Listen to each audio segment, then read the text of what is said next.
Hello সবাইকে।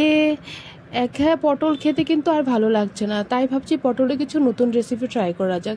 তার জন্য আমি এই রেসিপিটা বানিয়ে নিলাম। চলো তাহলে বানানো যাক।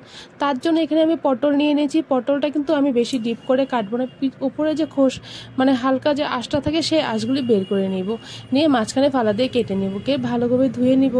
তারপর পটলের ভিতরে যে বীজটা থাকে সেটা একটা চামচের পিছন ভাগটা দিয়ে আমি বীজগুলি কিন্তু সবগুলি পটলের বীজই কিন্তু বের করে নেব। এর মধ্যে যদি কোনো বীজ শক্ত থাকে সেই শক্ত অংশটা না নিয়ে ফেলে দিবে, নরম ভাগটাই নিয়ে নেবে। তারপর প্রত্যেকটা পটলে এইভাবে বীজ বের করে নিয়ে এই পটলের বীজগুলি এরপর আমি একটা বাটিতে নিয়ে নিব। নিয়ে এখানে আমি দিয়ে দেব হাফ হাফ একটা আলু সিদ্ধ করে নিয়েছি, এতে হাফ আলু সিদ্ধ এখানে পটলের মধ্যে দিয়ে দিব।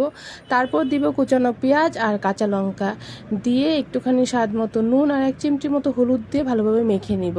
মাখা হয়ে গেলে এর মধ্যে আমি দিয়ে দেব এবার 2 চামচ পরিমাণ মতো কর্নফ্লাওয়ার দিয়ে তারপর এখানে দিব একটা গোটা ডিম আমি ভালোভাবে ফেটিয়ে রেখেছিলাম। সেই ফেটানো ডিমটা হাফটা দিলেই হবে, সম্পূর্ণ লাগবে না। দিয়ে ভালোভাবে এই পুরটা কিন্তু আমি রেডি করে নেব পটলের। তারপর এই পুরটা আমি সবগুলি পটলের ভিতরেই কিন্তু দিয়ে নিব, দিয়ে সবগুলি রেডি করে নিব।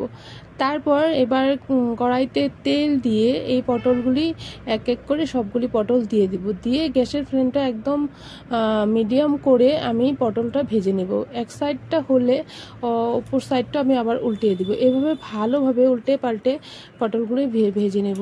একবার হলে পটলে এই রেসিপিটা কিন্তু বাড়িতে ট্রাই করে দেখো, খেতে কিন্তু জাস্ট অসাধারণ লাগে, আর গরম গরম ভাতের সাথে তো জাস্ট জমে যায়। আর আমার এই রেসিপিটা যদি তোমাদের ভালো লেগে থাকে অবশ্যই আমার চ্যানেলটাকে সাবস্ক্রাইব করবে আর লাইক করবে। ভিডিও দেখার জন্য ধন্যবাদ। আসবো এক নতুন ভিডিও নিয়ে। টাটা।